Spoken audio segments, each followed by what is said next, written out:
Hello and welcome to the latest in our Secure in Mind series of videos and podcasts for the Cybersecurity Advisors Network. CYAN is a not-for-profit trust network of information security and cybersecurity professionals around the world, headquartered in France. Part of our mission is to serve society in general by upping our collective game in the cybersecurity, data protection, risk management, and related arenas.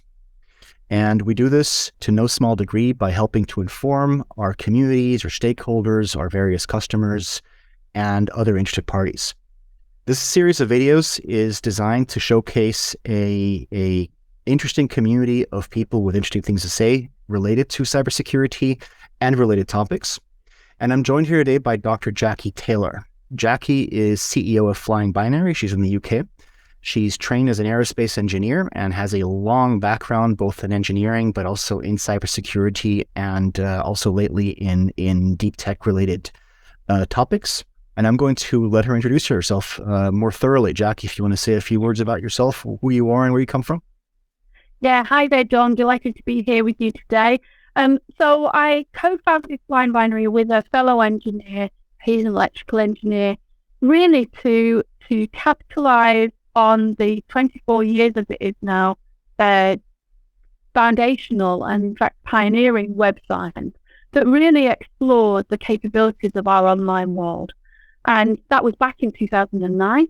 And since then, we deliver on an equity mission using that web science research, building deep tech, predominantly originally for Gen Z, who are 30 to 20 today, but then latterly for Gen Alpha. I'm sure we'll get into that, who are 20 to 10 today. We'll be the youngest client we support is actually 3.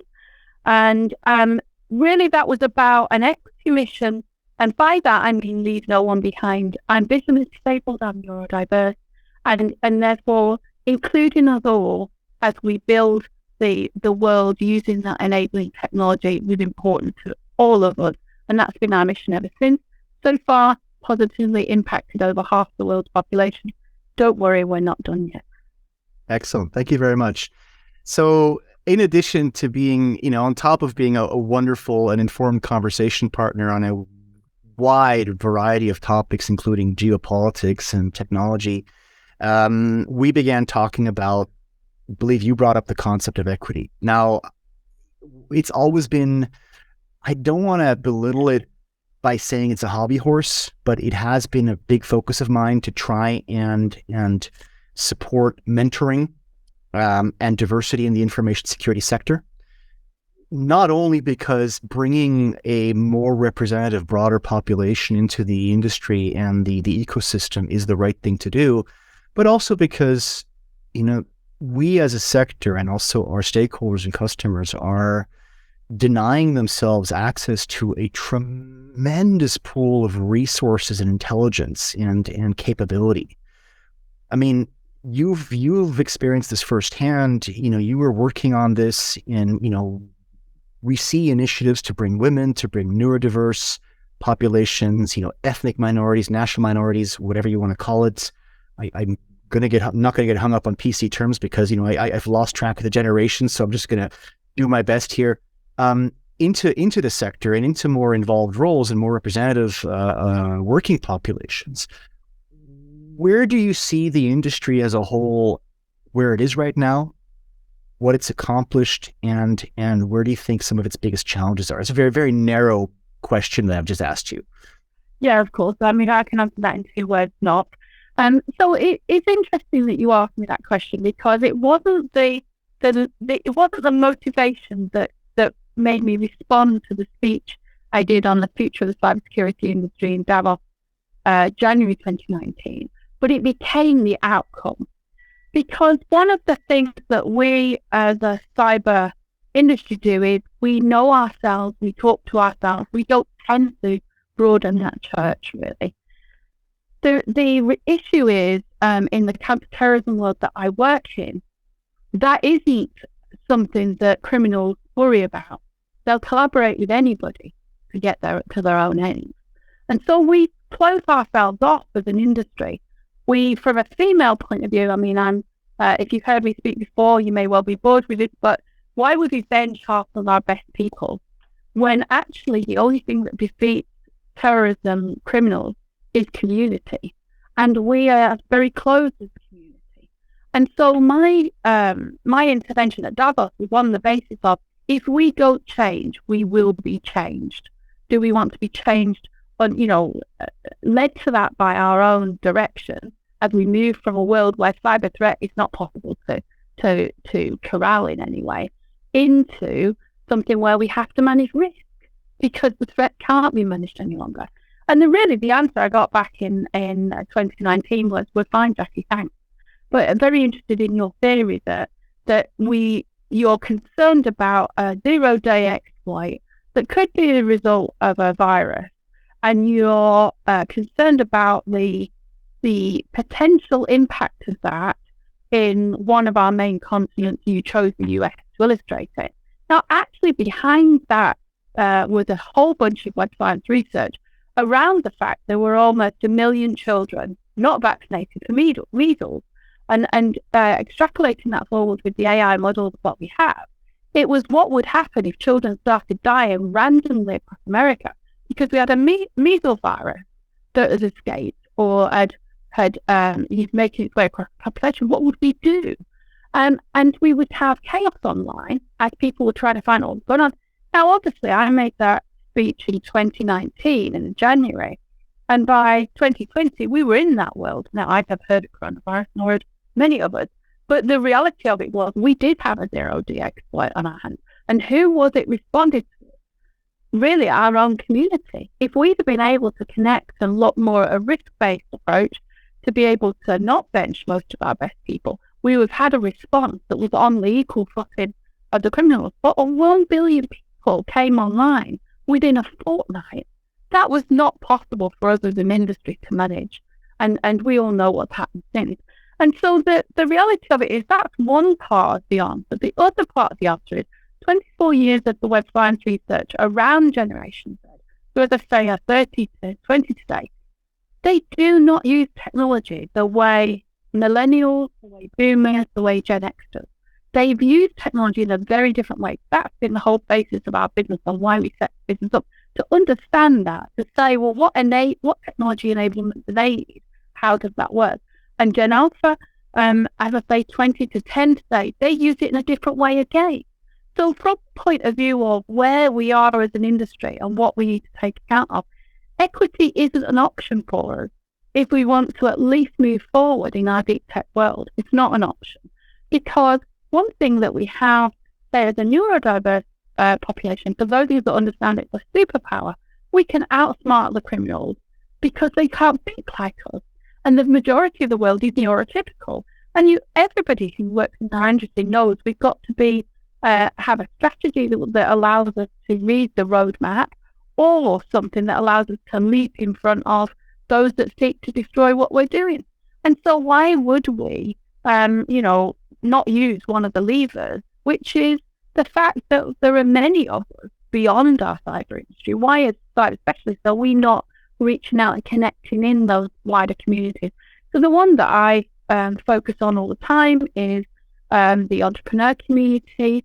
And we had 10 million entrepreneurs in 172 countries that literally are connected in a fabric of a network that you or anybody that's not in the empathy economy that I created to curate that can't get access to.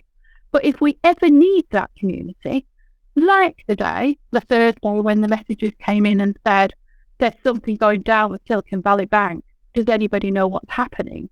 Within 2 hours, we knew what was happening, and we were able to put the evidence towards over the weekend to the UK government so that HSBC could rescue that bank and all the founders in the UK. So those are the informal networks that are using deep tech to be connected, not social platforms that somebody else owns, no walled gardens that people can monetize us, that are there for free.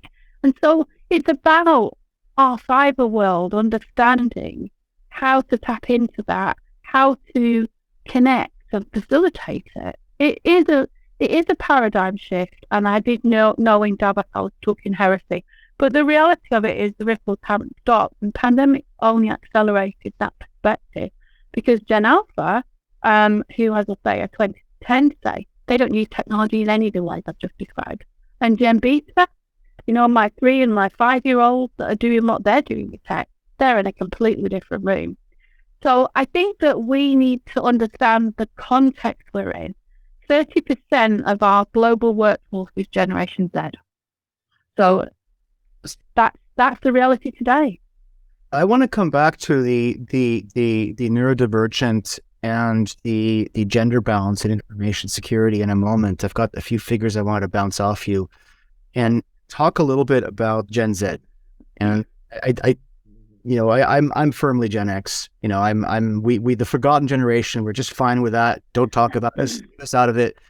And I think your point about technology was very interesting because we are the last generation that had to consciously make the shifts between completely divergent ways of using technology and interacting with technology.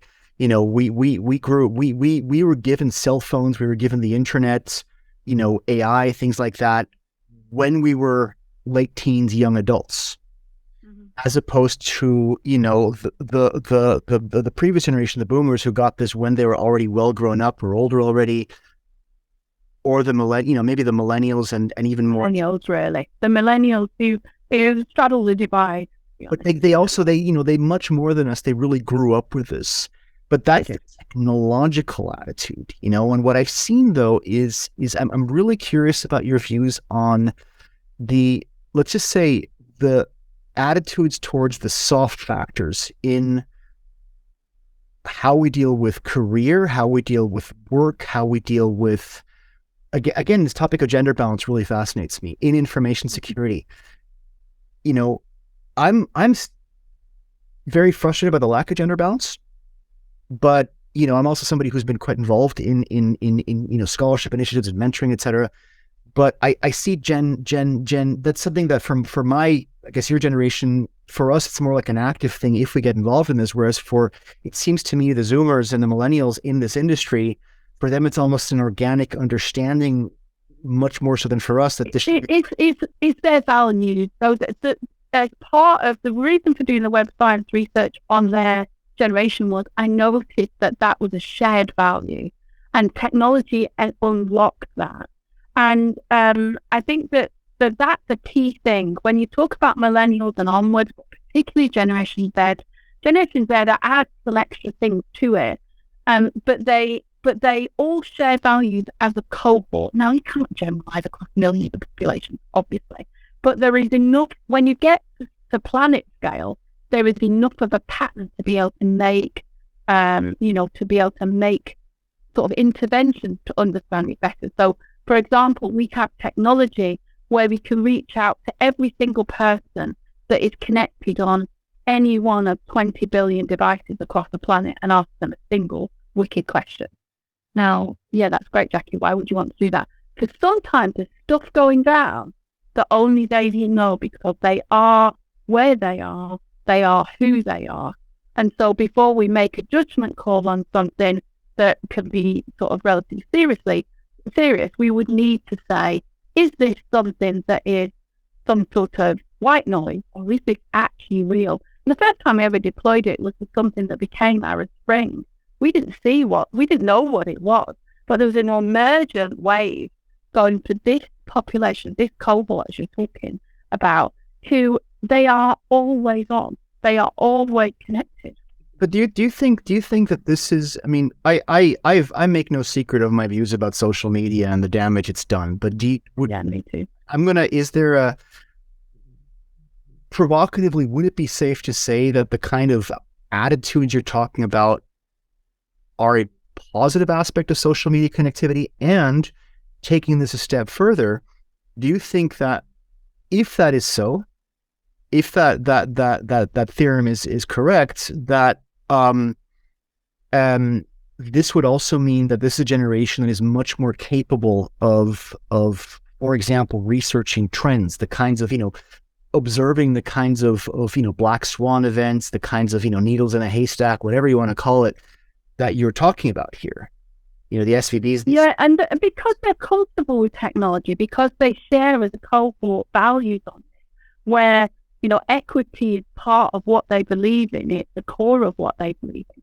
Then if they know of something going down, they can share it. But they don't share it on the social platforms everybody talks about. They're not connected on that and those things. And I think my best example was the day that Zuckerberg bought WhatsApp for $16 billion was when our, equivalent mailboxes went berserk. And millennials were, who does he think he is? What does he think he's doing? Blah, blah, blah, blah, blah, blah, blah. Whereas Gen Z were beginning of the conversation within an hour or so of it happening. Good guy's got the money. Silence for hours. We need to know where to go. Within 36 hours, they were off that platform. So that was a shared value. Nobody needed to communicate. They were bothered that Mark Zuckerberg had bought that platform. They left, and he got 36 hours of their content, and that was it gone. And I think the thing is because they're very comfortable with it, they're connected in a way that the rest of us aren't. And so I do the work I do across the world with their permission. If I step out of line, they'll boot me out as well.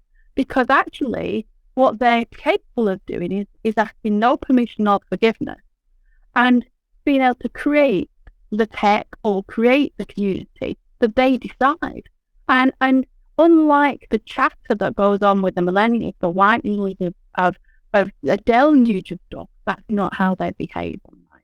They are quieter and very much more focused. And I think if you saw what happened with GameStop when the Redditors rescued GameStop, that's another example of exactly what they do. No chatter, no, what's Elon up to type stuff that goes on all over everywhere. They don't comment on that stuff. It's the kind of thing that I think marketers would have a wet dream to be able to tap into for a while now. But it's a really interesting. I hadn't thought really before you mentioned it, I hadn't thought of it this way. That maybe the familiarity, the innate organic familiarity and comfort with technology, and ability to observe and shared ethos are interlinked. And I think with that, talk about ethos for a second. This acceptance of equity and balance as a, if not that it's the way it is, at least that it's the right thing to do. I'm looking, I won't even start on neurodiversity because I think you talk to 10 different people, you're going to get 10 different figures. But just glancing on one of my screens on the side here, I just quickly pulled up some figures. It seems to be that for women in cybersecurity, the generally accepted, quote unquote, figure, and I'll put my sources in here. I got this from Cybercrime Magazine. I got one from ISC2, is about 25%. Slated to rise to about 35% in the next 10 years or so. Now that's still too low. Now, my experience in dealing with cyber threat intelligence teams in the financial sector, which tends to be the most forward-thinking, tends to be the best resourced, is that it's quite a higher percentage. Yeah. Where do you see, this is for me, coming out of originally IT operations and architecture, this is way beyond what your average IT organization has. We've got tons of, material and theories about, the educational system and motivations and, lack of childcare opportunities for women in the workforce. Why do we still only have a quarter of the cybersecurity workforce that does not require, that is a purely intellectual pursuit, where every human being should have an equal starting point? Why do we not have more women in this industry? Help me with that. Well, partly because we as a cohort, females as a cohort, don't think this is something we want to do. So that's the first thing. We sell it the wrong way. We always cover it all. I mean, like the Davos speech, it was all covered in black box and wizards and mystery. Actually, no, it's the way our world works. And if what you do is you expose what we do to a young enough audience, 14 is my recommendation, that's what I do. And I talk to young women about what I do in terms of understanding the way that the planet works, understanding the way our society evolves, using tech to enable a better future, They're very keen on the whole of the climate change agenda and what we're doing on that. Not a lot is the answer. But if you talk to them about that, you present them with a role model that does it. They fire 1,000 questions at you, hopefully most of which you can answer, but very cute cookies. Then actually you can say to them, there are these career paths, but within a school environment, really, Gen Alpha, they don't think school knows anything about anything. My youngest entrepreneur, we'll call him G, he said to me, he's got his dad to call me, and he said, I'm so excited about the high seas treaty being signed at COP 2015. He said, does that mean I don't have to go to school now? Because they all hate school and they think it's completely irrelevant. And so lots of what our young sort of activists and white hats and hackers do is they do all of this outside of their school space. And so where are we out in the community meeting those young people? I mean, I was at the Etihad Stadium, the Man City Stadium in Manchester a couple of weeks ago. I was meeting them there, talking about what I do. And they don't, we tend to be too closed at what we do, and we don't tend to talk to them early enough and young enough.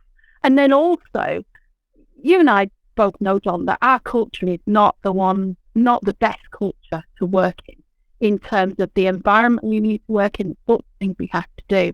And there isn't a lot of accountability around that. You know, there isn't necessarily mentoring in place to get women through the ranks.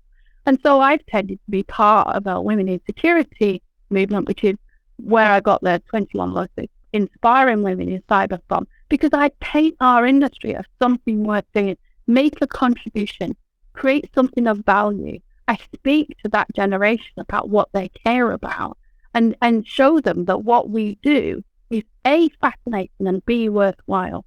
So but that's part of it. If I can jump in quickly, that's a good point here. Is this maybe the hook that, okay, I feel that both industry, government, and academia have done an absolutely and continue to do an execrable job of talking to each other and getting people in the industry overall, regardless of gender, neurodiversity. Yeah. But is this maybe the hook that industry can use to basically say, look, it's not just the technological fascination with the subject matter of, for example, dissecting malware or chasing threat actors or whatever, but you're actually doing this for almost a bit of it sounds almost silly when I say it, but a greater purpose. You're protecting Granny from the bad guys.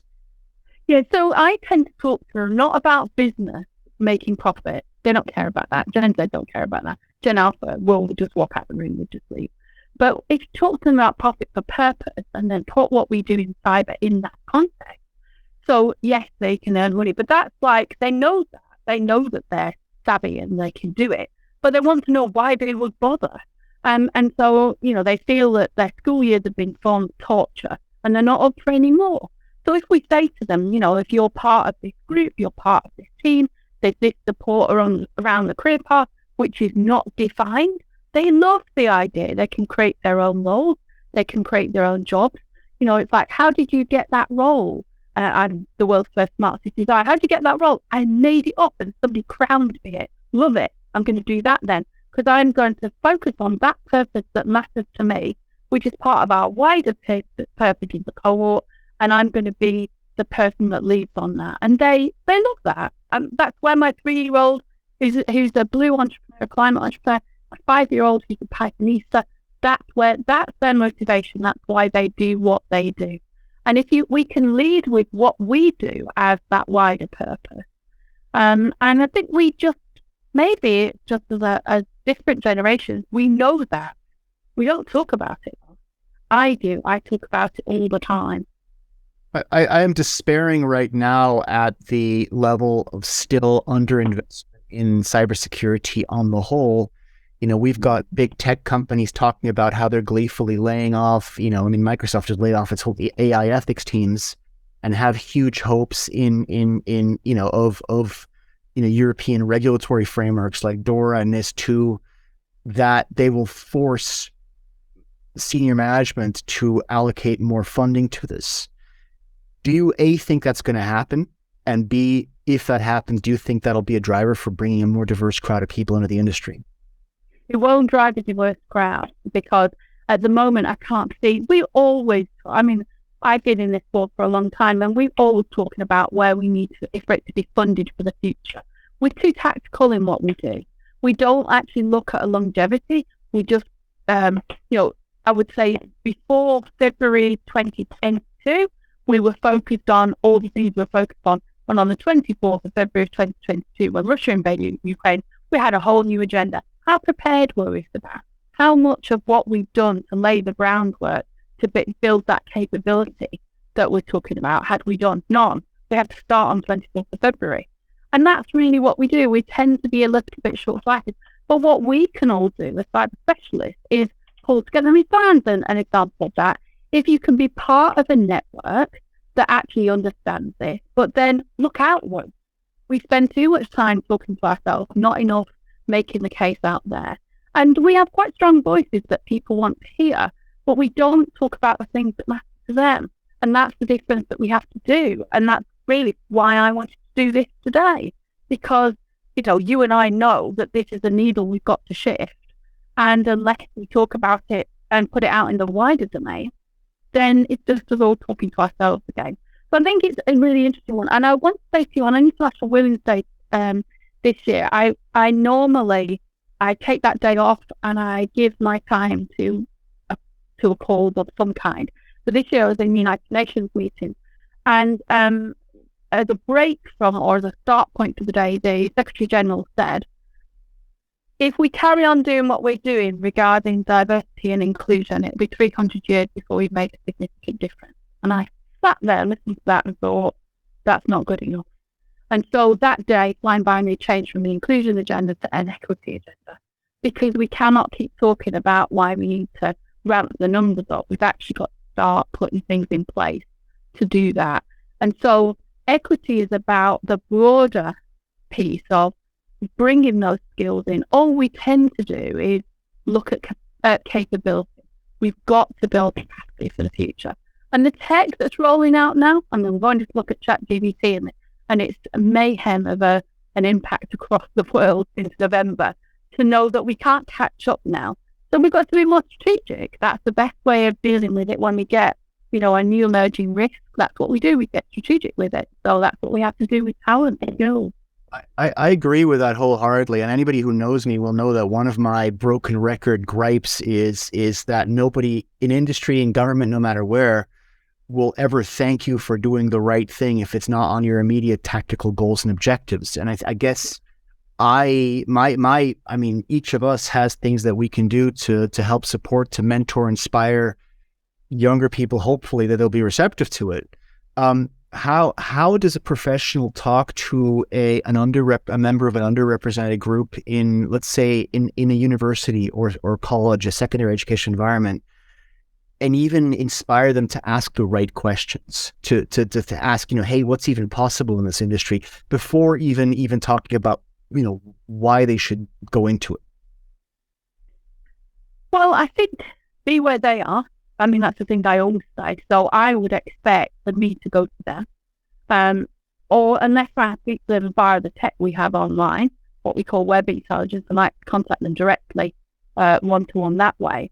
But normally be where they are, and literally be the role model. It's very interesting to me that when I have these conversations to engineers, computer scientists, and generally sort of technologists, they all say, but really, isn't this a stale, pale and male arena, cyber? That's actually the perception. Whatever anybody says, there's a load of older white guys telling people what to do. It's not always a wrong perception, unfortunately. I mean, it's not that far off in a lot of cases. And so what you have to say is, and so it will stay unless you decide this is your mission, this is your purpose, and I'm here to open the door and help you through it. And we've made changes in the UK from a cyber point of view in terms of our own intake and skills intake into our, let's say, premier cyber jobs in the UK, where we've made a pathway, literally made it for neurodiverse, for a general diversity in there, in order to get a more rounded view, what we think of as a 360-degree view of what we're facing out there. Let's have it inside, our spaces as well. Because one thing I tell you, I mean, I work with Gen Alpha and Gen Z every day and have done for the last 14 years. And they, quite frankly, shock me, and they ask me stuff that I've never been asked before. If that's not in our cyber industry, if that's not the talent that's sat with you on a Zoom meeting like this or next to you in an office, then we're always going to fail. Because actually, we want that perspective. We want to be able to be challenged in that way. Or maybe some people don't. But for me, I do, because that sort of group think is not what's going to get us to achieve the sorts of impact that we want to achieve as an industry. And these young people, it was amused me on World Down Syndrome Day, which was a couple of weeks ago. One of my favourite ambassadors said to me, she just got hold of my face like this, and she said, "Professor, you're not listening to me." And I'm like, "Okay then, tell me again, E. What did you just say?" She said, "I knew you weren't listening." And it's a question of how are we talking to them? Are we listening to them? Are we where they are? Are we hearing what they would do? I did a competition once with a group of 14-year-olds, and I did it over a period of about 2 months. And I talked about what we all do and why we all do it and why it matters and what impact we make. And they got to draw things and put collages together. And I discovered that actually there was wardrobe. We look for patterns, don't we, always? And I was like, obviously we've got a wardrobe in them. So I said to one of the young ladies, I said, "Why has your collage got a wardrobe in it?" She sort of rolled her eyes at me. She said, "Really?" I said, "Yeah, why has it got wardrobe? It's in wardrobe." She goes, "Aren't you just opening the door to Narnia?" I'm like, "Am I? Okay then." So I use that as a story. I say, you've read the book, you love the book, you think there's another world. I've got the key, here's the door. In the wardrobe, this is what we do. And I start my talks like that. They're captivated. They, and they're challenging and what have you, but they think differently, and tech is their world. They're very, very comfortable with the idea that enables them and unlocks their talent. It's just us that have to be comfortable with that, in my view. Well, I think telling a story generally is a for whomever you're talking to. That's a good piece of advice. Now, being conscious of your time and your next meeting, I just want to wrap up with one more question, and that is, I want to weave in neurodiversity here. Now, the classic trope in that regard has been, people who are on the spectrum, people with autism being great at things like, cyber threat intelligence analysis, or debugging, right? That's something you run across all the time. Now, the question for me is, you also get, it's really, really dangerous for me as a, middle-aged straight white dude to say, for example, working with women in, for example, threat intelligence analysis.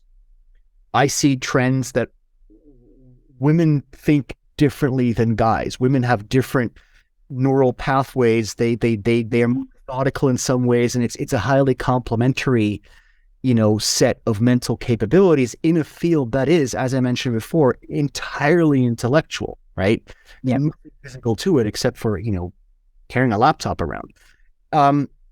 Where do you see the potential, the strengths and opportunities for, what are the different types of I'd say capabilities in this regard that you've seen, and where do you think we as a society and we as industry have opportunity to benefit from that as well? I think that mostly we operate in an environment that's hostile to people like me. Let's just start there.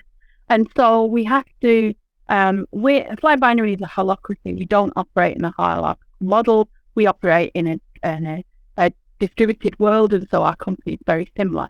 So we have to create spaces and places and projects and companies where people can slot in if they're different. And so actually the pandemic has helped tremendously, because what it's done is disconnected us physically and put tech in the way of us, like we're talking today.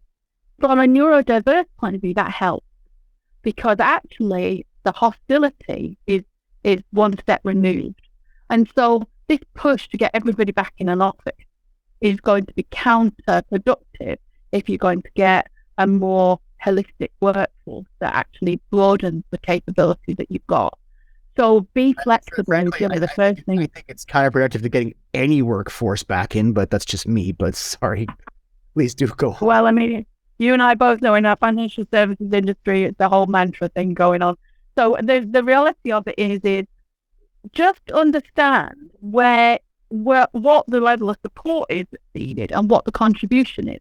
And that for me is a one-to-one negotiation when you're on board. And we'd often do a buddy system where we would bring somebody on board. We pioneered the 50 profiles across the spectrum back in our research prior to forming the company. So we built everything on that basis. But understanding how they can contribute and not having what I would call static business models and commercial models that don't allow for that. So, it's the most important thing that needs doing in Flying Binary today is make the tea, Jacqui. That's what Jacqui does. Because actually it's a team effort. And I think lots of people that are neurodiverse find it a struggle to fit into a neurotypical team. So don't use the same analogies you would for your neurotypical workforce. And bringing your first few people on board and get them to help you shape it. I have a young man in his 20s now in Japan. He's a nonverbal autistic, and he wrote his first book about 5 years ago. That's because him and his mom developed a language so he could put you inside the head of a nonverbal autistic.